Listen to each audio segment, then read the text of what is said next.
रात के 8 बजे थे। रमेश ऑफिस में काम कर रहा था। बाहर तूफान के साथ भारी बारिश हो रही थी।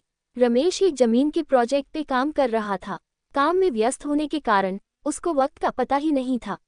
जब उसका काम खत्म हुआ तब घड़ी में 9 बज चुके थे। उसका मोबाइल भी थोड़ी देर में बंद हो गया। जब वो बाहर निकला था तो उसके होश उड़ गए।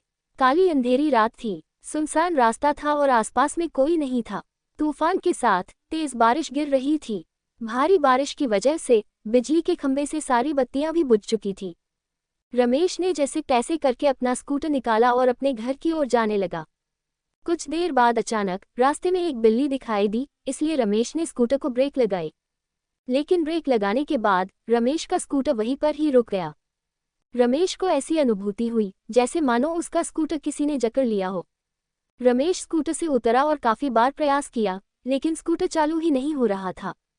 तेज बारिश की वजह से रमेश पूरी तरह से भीग चुका था। ठंड के मारे वह कांप रहा था। अचानक स्कूटर बंद होने से उसकी घबराहट और ज्यादा बढ़ गई। वह अपने स्कूटर को साइड में ले गया और डर की वजह से कुछ देर अपनी आंखें बंद कर ली। थोड़ी देर बाद उसको एहसास हुआ कि उसकी पीठ पर किसी ने हाथ रखा है। रमेश जोर से चिल्लाया, कौन है? कौन है? मुझे छोड़ दो। उसने पीछे मुड़कर देखा तो कोई नहीं था। उसने सोचा कि शायद उसका वहम होगा। वह बहुत डर गया था। अचानक उसने बत्ती बुझने और जलने की आवाज सुनी और पास में देखा तो उसके स्कूटर की बत्ती जल रही थी और बुझ रही थी। ऐसा कुछ पलों तक चला, फिर बत्ती बुझ गई। रमेश को कुछ समझ में नहीं आ रहा था कि अब वह क्या करे। वो कुछ हरकत करता उससे पहले ही उसके सामने एक लटकता हुआ सफेद छाता उसको सामने दिखाई पड़ा। रमेश ने डर के मारे अपनी आंखें बंद कर ली, लेकिन वह अपनी आंखों को ज्यादा देर तक बंद नहीं कर पाया। जब उसने अपनी आंखें खोली तो उसके पैरों तले जमीन खिसक गई। उसकी नजरों के सामने एक चुड़ैल थी। उसने सफेद साड़ी पहनी थी। वह डरावनी नजरों से रमेश को देख रही थी। फिर उस चुड़ैल ने छाता जमीन पर फेंक दिया। सुरेश ने देखा कि बारिश की बूंद चुड़ैल की साड़ी पर गिरते ही बूंद लाल रंग की हो गई। धीरे धीरे पूरी साड़ी लाल रंग में परिवर्तित हो गई। ये दृश्य देखकर सुरेश भयभीत हो उठा और अपना स्कूटर चालू करने लगा। सौभाग्य से उसका स्कूटर चालू हो गया और वह तेजी से अपने घर की ओर बढ़ने लगा। कुछ देर बाद वही चुड़ैल रमेश के स्कूटर के सामने आ गई। रमेश स्कूटर को नियंत्रित नहीं कर पाया और स्कूटर एक पेड़ पे जाके टकराया। पेड़ से टकराते ही तुरंत रमेश की मौत हो गई। अगले दिन सुबह जब कुछ लोगों ने ये देखा तो पुलिस को बुलाया और लाश को रमेश के घर वालों को दे दिया और पुलिस ने जांच पड़ताल करके ये बताया कि रमेश की मौत अकस्मात से हुई। वह तेज रफ्तार से स्कूटर चला रहा होगा और नियंत्रण न रहने पर पेड़ से टकराकर उसकी मौत हुई। रमेश की मौत के कुछ दिन बाद ऐसी ही तेज बारिश हुई जितनी उस रात को हुई थी। रमेश के दो खास दोस्त थे, नीलेश और प्रवेश। वो दोनों रमेश के साथ ही काम करते थे। रात के 3 बजे थे। नीलेश अपने कमरे में सो रहा था। उसको आसमान से बिजली कड़कड़ाने की आवाज सुनाई दी। नीलेश ने अपना ध्यान सोने पे केंद्रित किया। अचानक उसको ऐसी अनुभूति हुई जैसे किसी ने उसको एक थप्पड़ मारा हो। वह नींद से जाग उठा और आसपास देखने लगा, लेकिन आसपास कोई नहीं था। फिर थोड़ी देर बाद कमरे की बत्ती जलने और बुझने लगी। ये देख नीलेश बहुत घबरा गया और कंबल ओढ़कर सोने का प्रयास कर रहा था। उसने महसूस किया कि उसका कंबल कोई पीछे से खींच रहा है। वह जोर जोर से चिल्लाने लगा, मुझे छोड़ दो, मुझे जाने दो। उसके कुछ देर बाद सब कुछ शांत रहा। फिर अचानक खिड़की अपने आप खुल गई और उसमें से एक हाथ बाहर से अंदर आया, जिसकी हथेली पर खून ही खून था।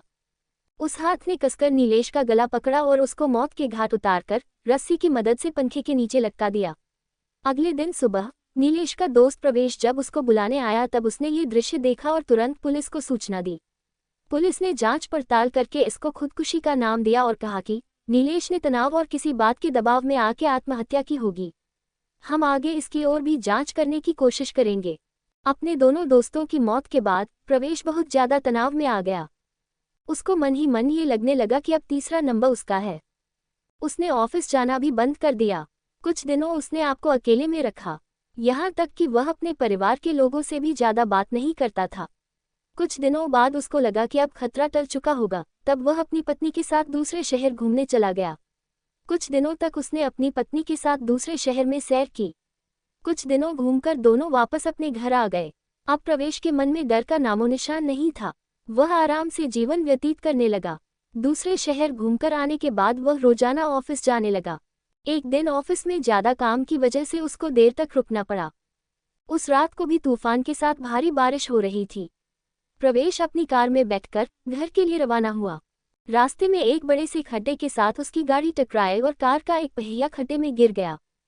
प्रवेश कार से नीचे उतरा और बहुत प्रयास किया, लेकिन पहिया खड्डे से नहीं निकला। परेश कोशिश कर रहा था कि एक औरत वहां से गुजरी। उस औरत ने बड़े प्यार से प्रवेश को कहा, सुनिए, क्या मैं आपकी मदद करूं? प्रवेश ने कहा, नहीं, मुझसे ही नहीं हो रहा है तो आपसे थोड़ी होगा। फिर भी आपको लगता है तो आप एक बार प्रयास कीजिए। उस औरत ने कार को पीछे से सिर्फ थोड़ा सा धक्का मारा और कार का पहिया खड्डे से निकल गया।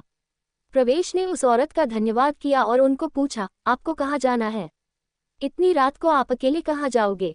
आप मुझे बताए, मैं आपको जहाँ जाना है छोड़ देता हूँ। जी धन्यवाद आपका। यहाँ से थोड़ा आगे एक तालाब वाली गली आती है, वहाँ मुझे छोड़ दीजिएगा। तालाब के पास में ही मेरा घर है, औरत ने जवाब दिया। प्रवेश ने उस औरत को अपनी कार में बिठाया और आगे बढ़ा। प्रवेश को थोड़ा डर जरूर लग रहा था, लेकिन उसने गाड़ी चलाने पर ध्यान केंद्रित किया। थोड़ी देर बाद पीछे से आवाज आई, बस यहाँ पे रोक दीजिए, मेरा घर पास में ही है। प्रवेश ने कार रोक दी और उनको उतरने को कहा। अचानक उसने पीछे से डरावनी आवाज सुनी, प्रवेश, अब तू गया, तेरा अंत अब नजदीक है, मैं तुझे नहीं छोड़ूंगी। प्रवेश ने पीछे मुड़कर देखा तो उसके होश उड़ गए।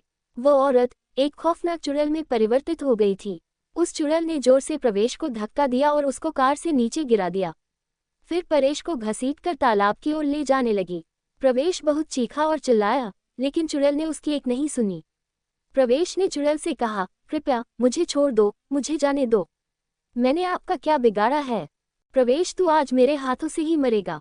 तुम्हारे दोनों दोस्तों को तो मैं मौत के घाट उतार चुकी हूँ, अब तुम्हारी बारी है। याद करो बरसात की वो अंधेरी रात, जिस रात को तुम लोगों ने मेरी हत्या करके मुझे तालाब में फेंक दिया था।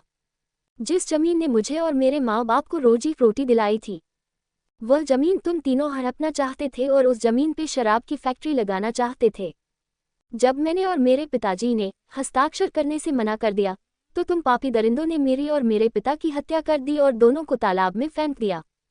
हमारी मौत का कारण लोगों को ये बताया कि हम पानी में डूबकर मर गए हैं। मैं उस जमीन पे कभी भी शराब की फैक्ट्री नहीं चलने दूंगी तथा मैं वापस मेरे और मेरे पिताजी का बदला लेने के लिए आई हूँ। आज तुझे भगवान भी मुझसे बचा नहीं पाएगा।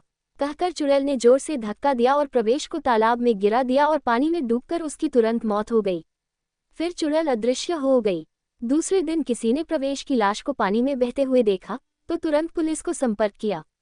पुलिस ने जांच करके उसकी लाश उसके परिवार को दे दी तथा मौत का कारण ये बताया कि उसकी मौत पानी में डूबकर हुई। सूचना, ये कहानी काल्पनिक है। इस कहानी में दिए गए सारे पात्र भी काल्पनिक है। किसी की भी भावनाओं को ठेस पहुंचाना मेरा उद्देश्य नहीं है।